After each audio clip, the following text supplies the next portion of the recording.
Hello, people of YouTube who like to watch Yu-Gi-Oh! Related videos. Thank you for choosing my Yu-Gi-Oh! Related video to watch. Um, my name is Dan, Dragonfly9078, and this is another deck review, another deck profile.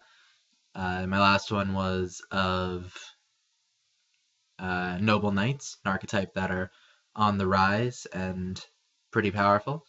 This one is of an archetype that has actually been out for quite some time now, but is generally seen as, at least in my experience, is generally seen as uh, lacking, I guess, kind of towards the back of the low down on the I guess tier list is what I would say. Um, and I don't know why. Well, okay, they do have their issues, but I think they're fun to play, and I have actually had at least some success with this deck. So today I'll be talking about Crystal Beasts.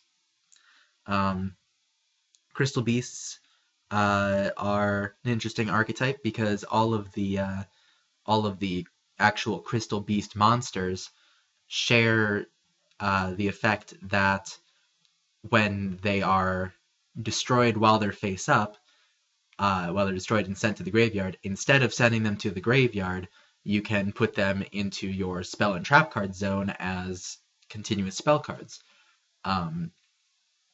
And so my this deck has a lot of continuous spell card support and a lot of well, actually mostly just Crystal Beast support because they do have a pretty wide range of cards that support them. I don't use all of the Crystal Beasts. There's 1, 2, 3, 4, 5. There's 7 different Crystal Beasts, and I don't use 2 of them just because they don't. I don't really think they're that great, not very effective, etc. So let's go through it. I have an Elemental Hero Neos, just I guess in case I need to sacrifice for something, like they play a Lava Golem, but also because it can fuse with the boss of the Crystal Beasts, the Rainbow Dragon, to make Rainbow Neos, a powerful fusion card, 4,500 attack, 3,000 defense, that can really mess with your opponent's field. But so 1 Neos. I don't get Rainbow Neos out that often, but it's good to have the option at least. So 1 Neos, 1 Rainbow Dragon, 1 Polymerization. The Crystal Beast cards that I have 2 Amber Mammoths, 1700, 1600 Earth Beasts. They, of course, can be the term is crystallized when they go to the spell and trap card zone. That's usually referred to as them being crystallized. But Amber Mammoth can redirect enemy attacks to himself. So if, say, Ruby Carbuncle over here, it's a 300/300 monster is being attacked, and you have Amber Mammoth, then you can redirect the attack onto Amber Mammoth.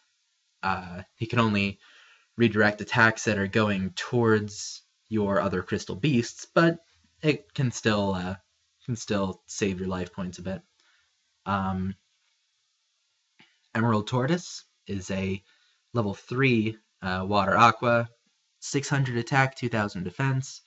He can crystallize, of course, and his other effect lets him turn a monster that you control that has already attacked this turn, selected and turned into defense mode. So if your opponent has nothing on the field, you can use Emerald Tortoise to attack directly, and then keep in mind he does only have 600 attack power, so you might then want to use his effect to turn him into defense, and he's got a pretty solid 2,000 defense. So, yeah, he works.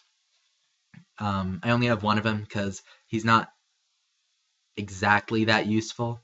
as a 600 2000. He's really, I really only find much use for him as a crystal spell or trap card.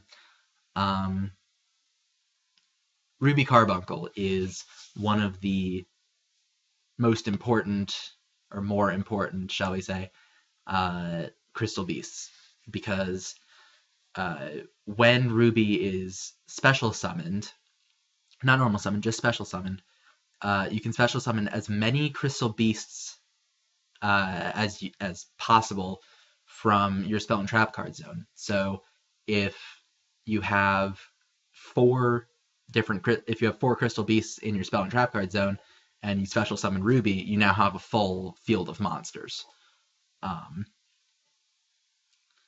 And of course, it can crystallize. Sapphire Pegasus is the strongest of the crystal beast monsters, 1800 and 1200. It's a wind beast. He can crystallize, of course, but his other effect is also really good. That's why I have 3 of him, not just because he's a strong monster, but because his other effect I think is really good. When he's summoned at all, so flip summon, special summon, normal summon, any kind of summon, you can put a crystal beast monster from your hand or deck, any crystal beast monster from your hand or deck, into the spell and trap card zone as a continuous spell card. That really helps fuel the spell and trap support. It really helps fuel just a lot of combos. So that's why I have 3 of him in there. Topaz Tiger is pretty straightforward monster. He can crystallize just like all the others. And his effect has him gain 400 attack points when he attacks an opponent's monster. So he's 1600 and 1000 normally, but if he's attacking, he gets up to 2000. So pretty straightforward and actually pretty useful. Heck, if they have what's a good 2000? Alexandrite Dragon. They summon Alexandrite Dragon on the first turn. You play Topaz Tiger, attack it. Topaz Tiger goes up to 2000. They're both destroyed, but Topaz Tiger goes into your spell and trap card zone to be used for something else. So Gravicrush Dragon. Gravicrush Dragon and Magnus Dragon are really good for this deck. They're both level 6, 2400 and 1200 dragons. Magnus is light, Gravicrush is dark, but their effects really work with this deck, or with Crystal Beasts. They can send a face-up continuous spell card you control to the graveyard to destroy a card your opponent controls. Gravicrush kills monsters. Magnus destroys spell or traps. And it's not limited to once per turn. So these guys can be really, really helpful in getting rid of your opponent's annoying cards.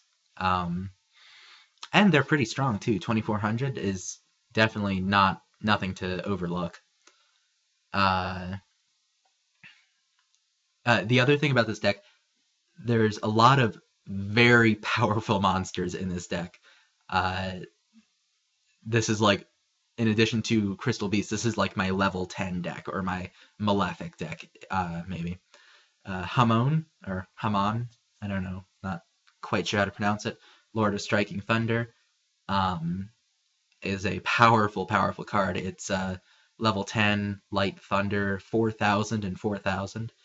Can't be normal summoned or set, can only be special summoned, but it can be special summoned really easily with Crystal Beasts, because you have to get rid of 3 face-up continuous spells you have.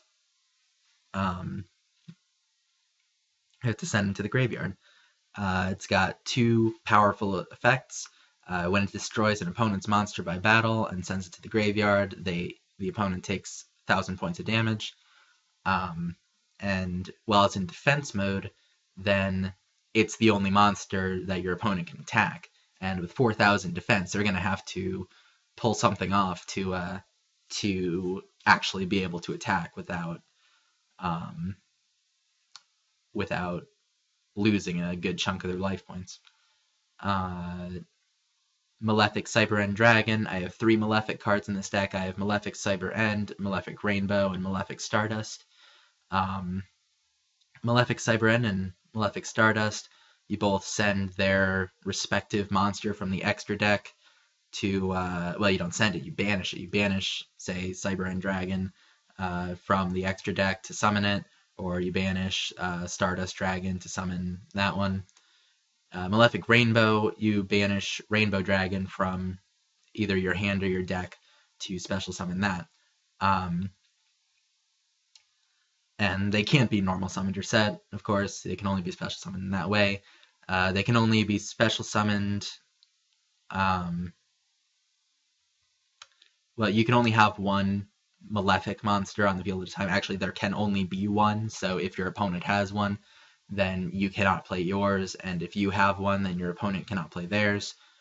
While you have a Malefic monster, none of your other monsters can attack, and they can only be on the field as long as there is a field card, a field spell on the field. If there's no field spell, they're automatically destroyed. They are also destroyed if you replace your own field card. So if I had my Ancient City Rainbow Ruins face up, and then for some reason I wanted to play my other one, so I destroyed this one and play this one, then there is a tiny gap where there's no field card, so the Malefic card is destroyed. However, if your opponent plays a field card to replace your field card, that gap does not exist, so the Malefic card actually stays on the field, which can be pretty useful. Or maybe not useful, but it's good. Your monster's not destroyed. That's generally a good thing. So Malefic Cyber End is 4,2800. It's a machine, dark, level 10. Malefic Rainbow is dark, dragon, level 10, 4,000, attack, 0 defense. Malefic Stardust is interesting because it's only level 8, and it's a dark dragon, 2,500 attack, 2,000 defense, same as Stardust Dragon. They all have the same attack and defense as their respective monsters. But Malefic Stardust Dragon actually has another effect. As long as he's on the field, actually not just but just face-up field spells in general, can't be destroyed by card effects. So he's basically a field barrier in and of himself, which is good because the field keeps him on the field.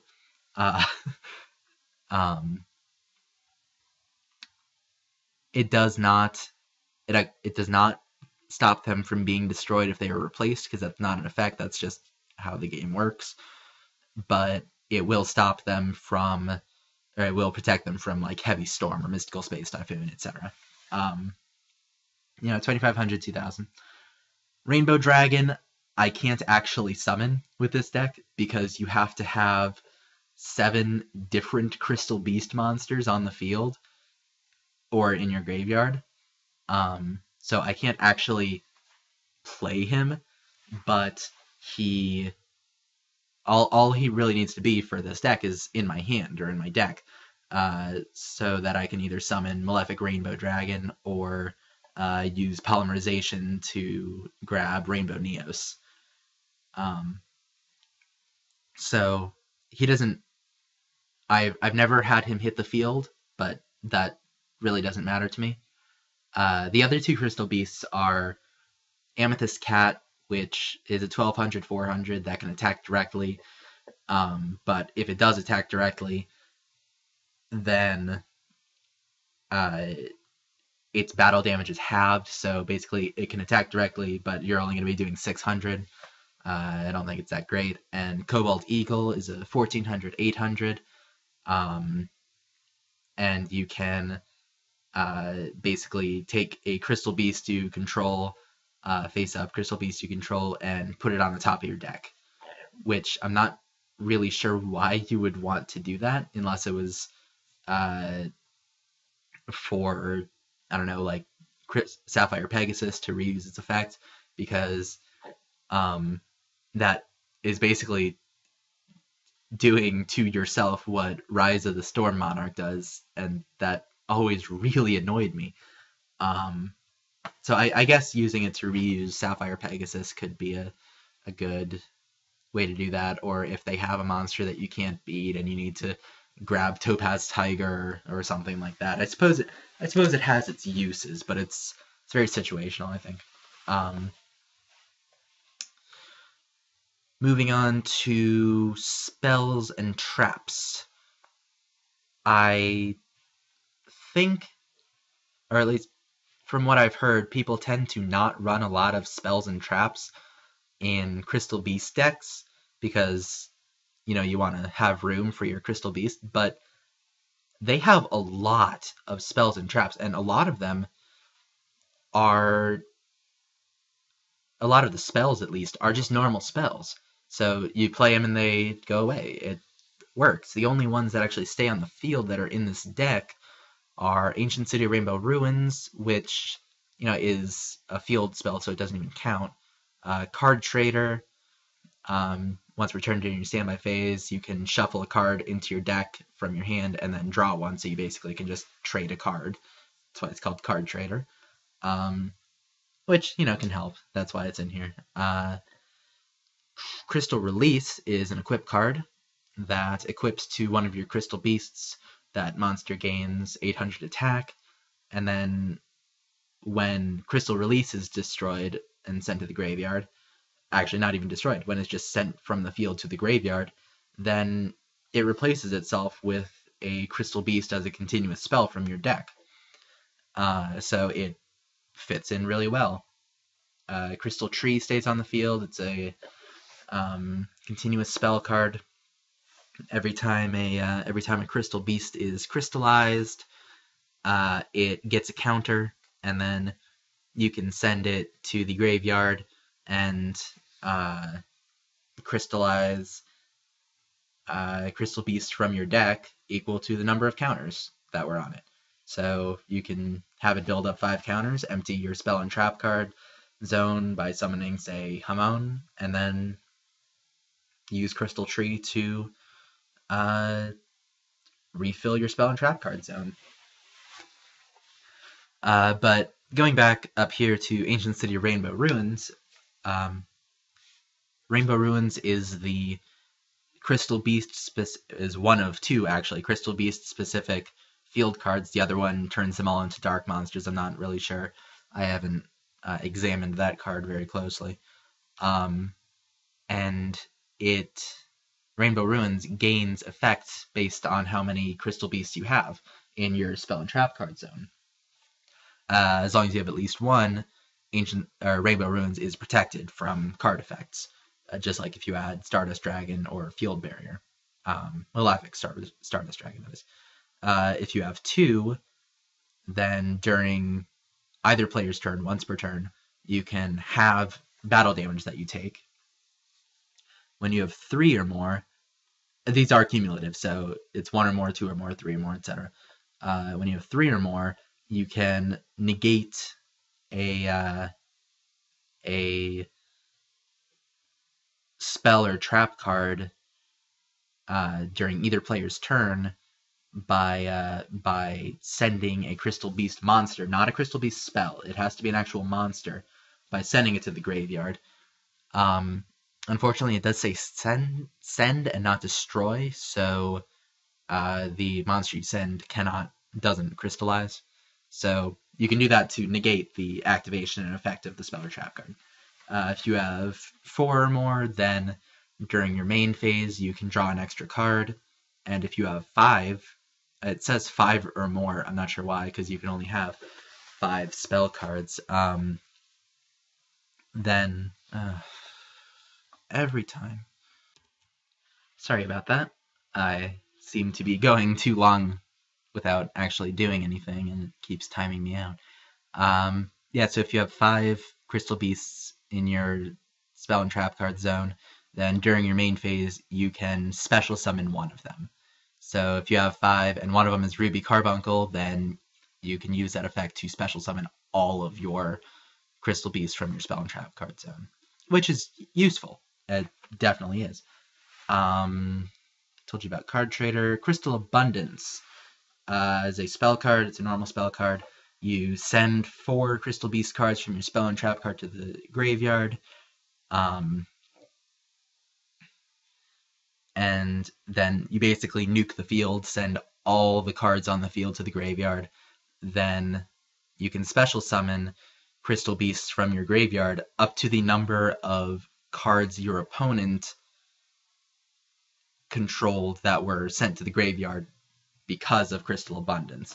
So it's a bit complicated, but basically if you have 4 Crystal Beasts in your Spell and Trap card zone, then you activate this card, nuke the field, and you can summon Crystal Beasts up to the number of cards your opponent controlled before you nuked the field. So it is useful because it is sending, so something like Stardust Dragon can't negate it. Stardust Dragon only negates destruction, that kind of thing. So it does have its uses. Crystal Beacon is a spell card. You can special summon a Crystal Beast from your deck. That's, it's pretty simple. The only condition to it is that you have to have at least 2 Crystal Beasts face up in your Spell and Trap card zone to use it, to activate the card.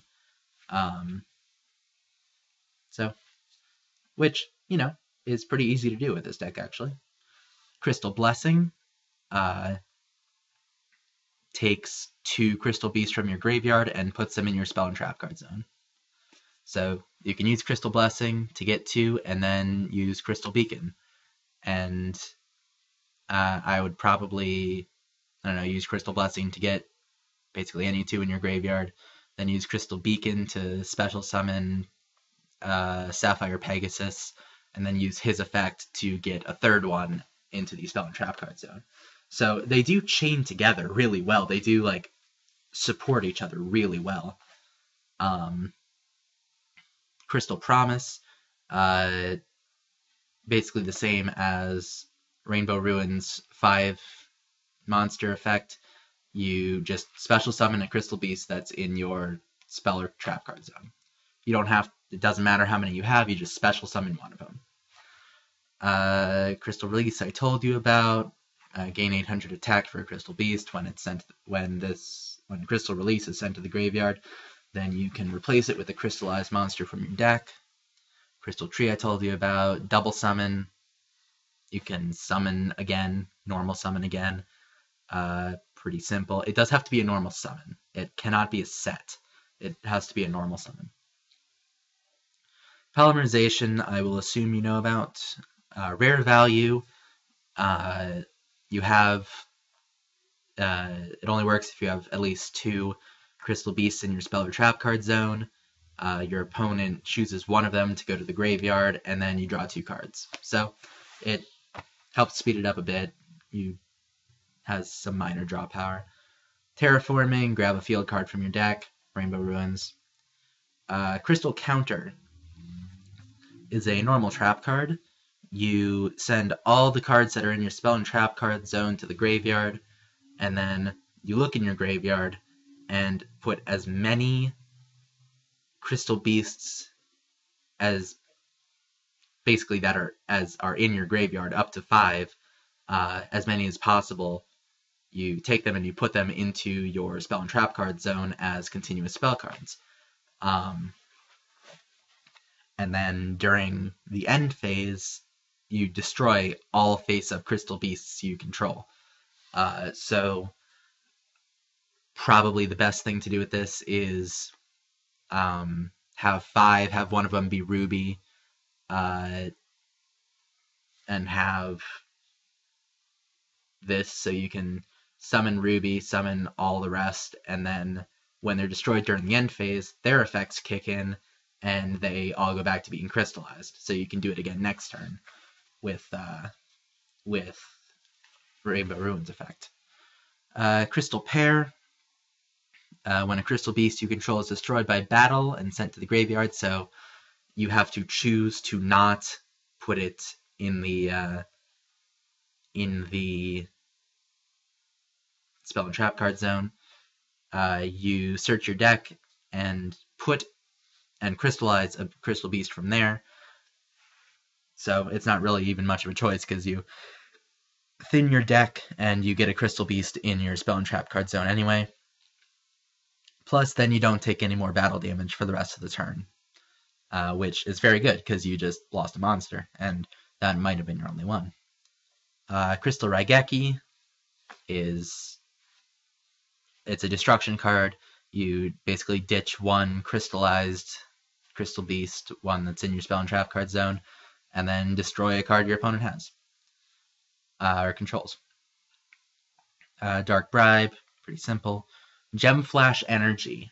I don't know if it was specifically designed to work with crystal beasts, but the gem bit and its effect makes me think it was. It's a continuous trap card. During each of your standby phases, your opponent takes damage equal to the number of continuous spell cards on the field, yours and your opponent's, times 300. So if your zones are full with Gem Flash Energy and 4 Crystal Beasts, they're taking 1200 a turn, plus whatever, plus 300 for whatever continuous spell cards they control. 2 Mirror Forces. I'm missing a card.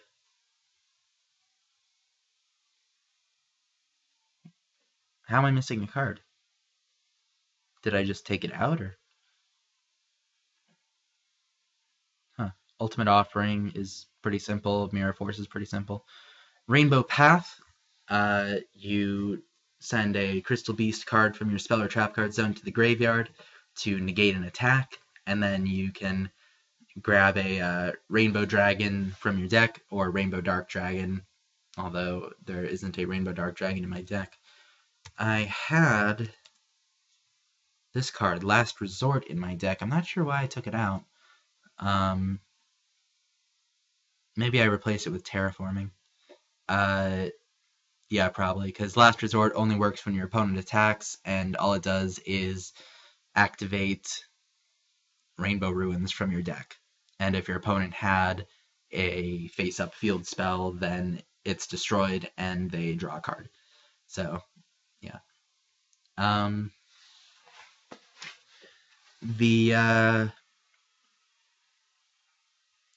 The side deck is just multiples of things that are in the extra deck.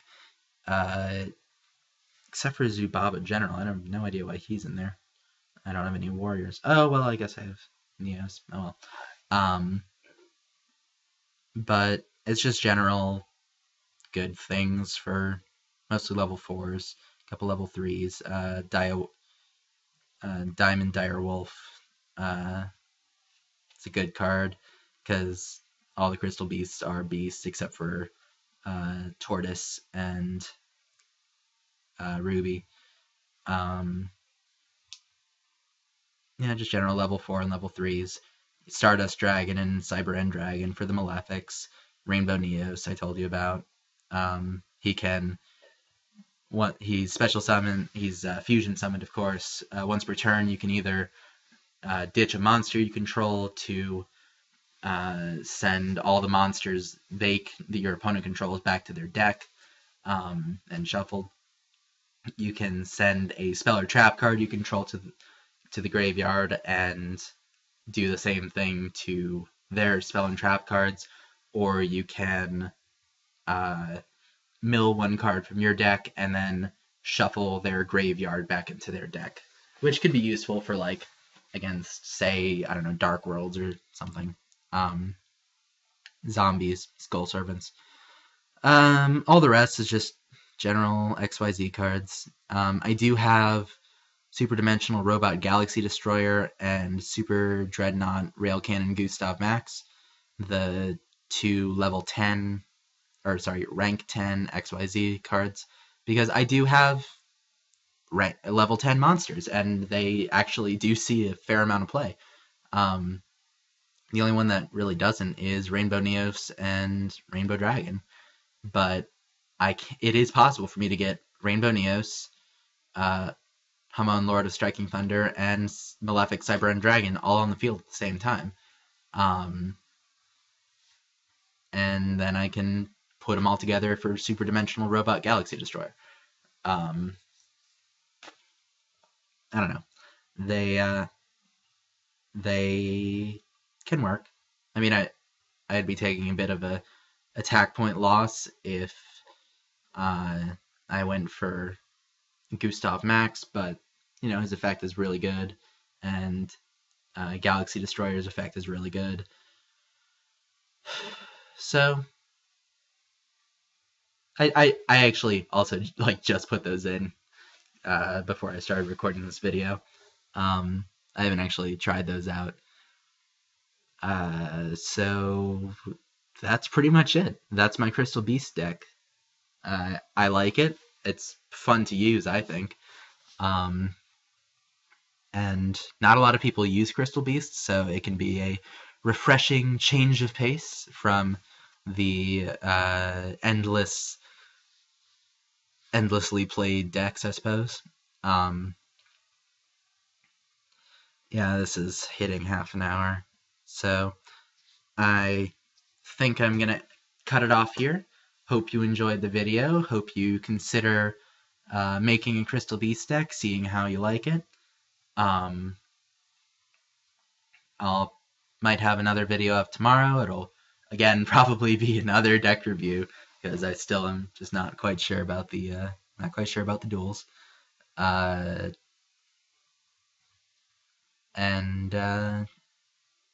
Yeah, that's pretty much it. So thanks for watching. Hope you enjoyed it. See you next time.